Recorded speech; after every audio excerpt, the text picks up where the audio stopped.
12 दिन बाद जो सीज फायर हुआ है, ये कितने दिन तक चलेगा? ये आपके, हमारे और सभी के मन में प्रश्न है। दशकों से मिडिल ईस्ट में ईरान इजराइल के बीच धधकती दुश्मनी जो खुलकर 12 दिन पहले एक दूसरे पर हमले में दिखी, क्या आगे अब यूं ही जारी रहेगी? क्या जिस तरह से गाजा में हमास, लेबनान में हिजबुल्लाह, यमन में हूती आतंकवादियों पर हमला इजराइल करता रहा है, अब लगातार इसी तरह ईरान में खामेनेई शासन के विरुद्ध इजराइल का हमला होता रहेगा? सीज फायर से पहले और सीज फायर के बाद ईरान और इजराइल के बीच में क्या फर्क आया?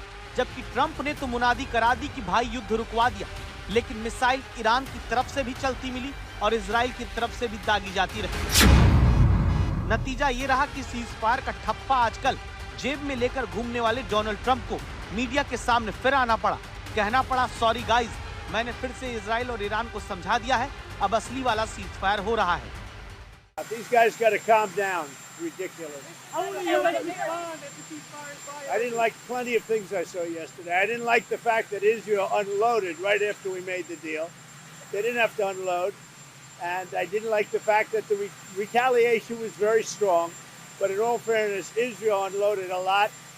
And now I hear Israel just went out because they felt it was violated by one rocket that didn't land anywhere. That's not what we want, I'll tell you. And I'm telling you, I'm not happy about that, Israel, either. That have been fighting so long and so hard that they don't know what doing. Do you understand that? Trump बहुत गुस्से में दिखते हैं, खासकर Israel से, क्योंकि असल में रात में सीज फायर के ट्रंपिया ऐलान के बाद इजराइल की तरफ से हमला ईरान पर होता रहा और ईरानी बैलिस्टिक मिसाइल का गिरना इजराइल में जारी रहा।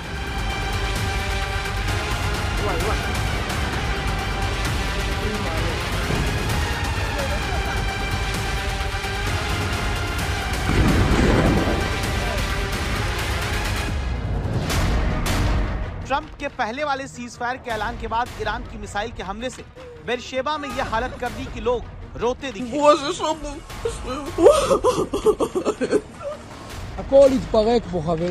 इजराइल की सड़क पर लोग कहते सुनाई दिए कि सब कुछ गिरता जा रहा है।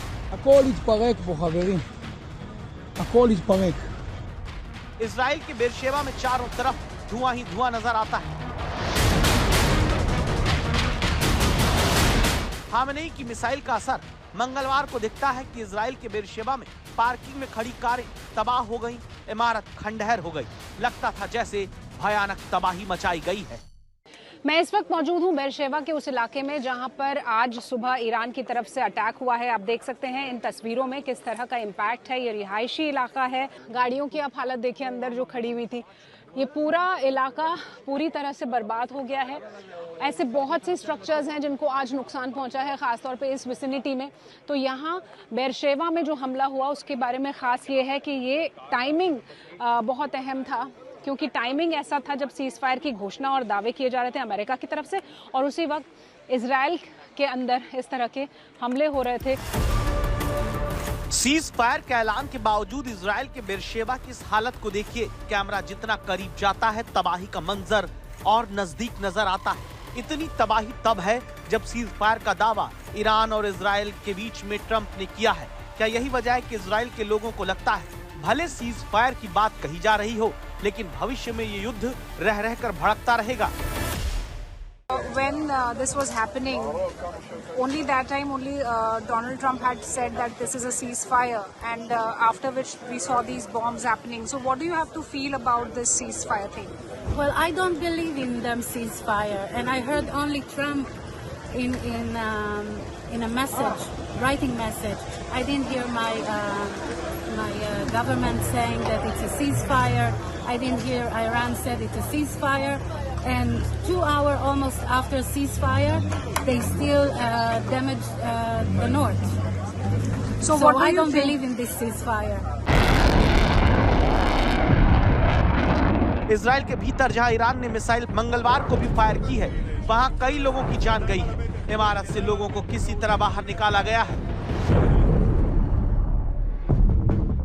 इसी तरह इजराइल ने दावा किया कि उसके फाइटर जेट ने पश्चिमी ईरान में मिसाइल लॉन्चर पर हमला किया है, उन जगह पर जहां कुछ ही पल पहले वो मिसाइल से इजराइल पर वार करने वाले थे। दोनों तरफ से होती इसी लड़ाई को लेकर भरोसा नहीं किया जा रहा कि ये युद्ध आगे नहीं भड़केगा। Well, I believe in ceasefire, but I don't believe in them that they will do the ceasefire. And I think that we should still need to be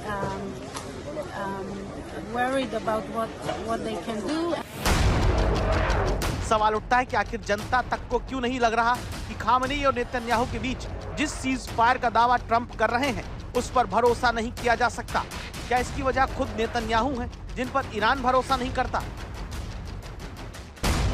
असल में इजराइल कहने को क्या कह सकता है कि इसने ईरान की परमाणु कार्यक्रम को अमेरिका की मदद से खत्म कर दिया, लेकिन सच ये भी कि ईरान के बैलिस्टिक मिसाइल के पूरे जखीरे और खामनेई की सत्ता को इजराइल खत्म नहीं कर पाया।